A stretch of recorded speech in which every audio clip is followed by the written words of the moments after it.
Hi, my name is Brielle Doherty, and I'm currently a junior at USF, and I'm studying business marketing. So let's get to my Watson 2 project. Alright, so for the first part of it, I chose to do my Watson 2 project on the New York Mets baseball stats for the 2017 season. So for the first one, for the dashboard view, this is what it looks like. I chose to do the relationship between the at-bats, RBIs, and the rank. How do the values of the RBIs compare to the total bases? How do the values of RBI compare by name? And what is the breakdown of plate appearances by the name? So for the first one, I did the relationship between the at-bats, the RBIs, and the ranking. And as you can see, their ranking is on the side and by the color in the legend. So you can easily see how the RBIs relate to the total at-bats by the specific person that is in their at-bat.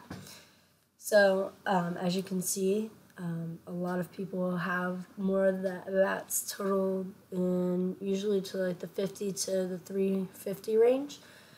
This is easy to tell, and it's going up, which is good. It's increasing. This is important because it goes to show the coach, who's producing in their at-bats and RBIs. The runners batted in. Obviously, you can't win a baseball game without runners scoring across the plate.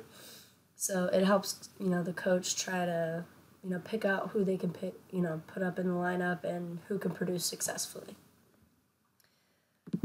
So the next slide I chose to do, how do the values of RBIs compare by total bases?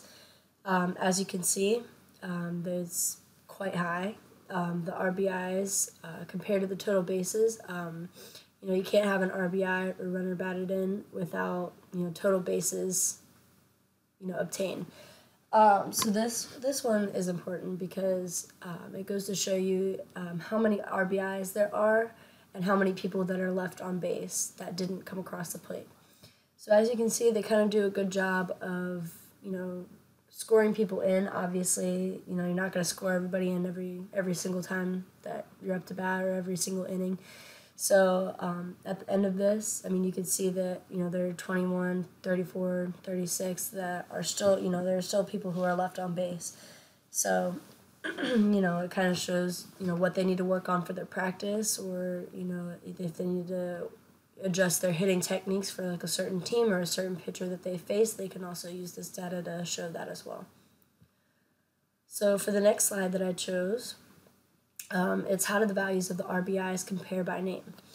So, we just looked at RBIs compared by the total bases, but now this goes into how do the values of the RBI compare by name. So specifically, it's going into the specific player that has produced the RBIs and who produces the most. And of course, this will go by, every player is going to be different because different players have different numbers of at-bats, they have different plate appearances, not all of them play every single game, and some of them do. So the good thing about this one is on the side in the legend, they have all the names of the players and they're all color-coded by, obviously different players.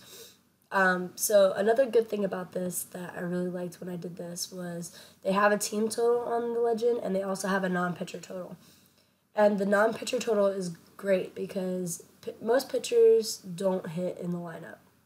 Usually they're pitchers only. So this was good that a lot of them had the non-pitcher totals as well, which shows, how many players didn't hit and couldn't be used in the data. So I thought that was really cool.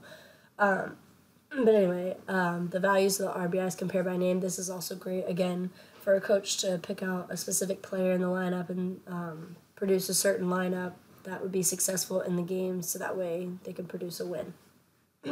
And also this would be great for a player as well. They can also look at this data and say, oh, well, I'm producing this many RBIs versus somebody else, and, they could not be doing as well, and they're like, wow, I need to really step up my game, or I really need to work on something in practice, and, they can easily go in and the next practice, work on hitting or working on their technique or how to hit against the same pitcher, which is great because I think that, a player could easily use this as well as a coach, and then it would be successful for them. So for my last one, I did what is the breakdown of plate appearances by name. So each player, again, is on the side in the legend. So it goes to show what person and how many plate appearances that they have had. So it's highlighted in black how many plate appearances that they've had for the 2017 season.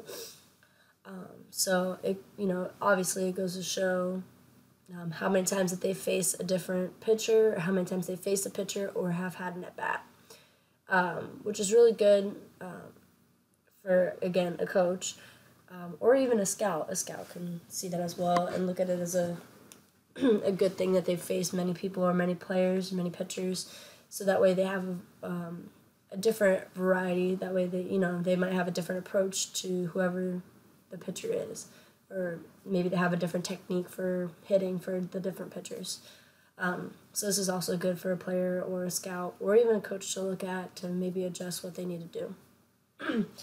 So I think that the Watson Analytics program is great because when I was doing it, I thought that it would be great because it's organized, it's clean, the data is right there for you. You can ask it a question, it produces questions for you. So if you ever ask a question or you need to know something about your data, it spits something back out at you, and you can make your data look any way that you want as long as it looks, it looks right, and it relays the information that you want to get out of it. I think it's great for presentations. I think that it really works for people as well. Like if you want to do it for like a coworkers, if you have a presentation to do. I mean, obviously I'm a student. I'm doing it for my teacher. Your teacher can also do it for the students. Like it's a great breakdown of everything that you want to know from your data. So I think that it's a really great tool to know and learn how to use because it really helps, I think. So I learned a lot out of this project. I think that it was a great tool to use.